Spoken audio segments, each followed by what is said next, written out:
সন্দেহ এই ব্যাপারটা নতুন না। রাধা কৃষ্ণের প্রেম লীলাতেও এ সন্দেহর বীজ বুনেছিল কপাল। সেখানে যা লেখা থাকে তাই তো ঘটবে, তাই নয় কি? এ সন্দেহর জেরেই রাধারানীকে বাঁচাতে শ্রীকৃষ্ণ স্বয়ং মা কালীর রূপে পরিবর্তন হয়েছিলেন।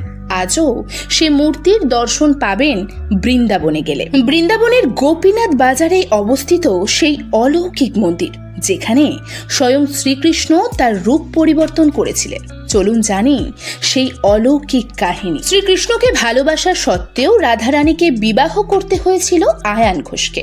বিবাহের পর শ্রীকৃষ্ণ গেলেন রাধারানীর সাথে দেখা করতে। স্বামীর মনে সন্দেহ রাধারানী হয়তো শ্রীকৃষ্ণের সাথেই রয়েছে, তাই সেও চুপি চুপি তার দর্শন করতে গেলেন। কিন্তু যার কাছে গোটা পৃথিবীটাই নখদর্পণে, সে কি করে তার রাধারানীকে অপমানিত হতে দেখে, তাই না? আর ঠিক তখনই শ্রীকৃষ্ণ ঘটিয়েছিলেন সেই অলৌকিক ঘটনা।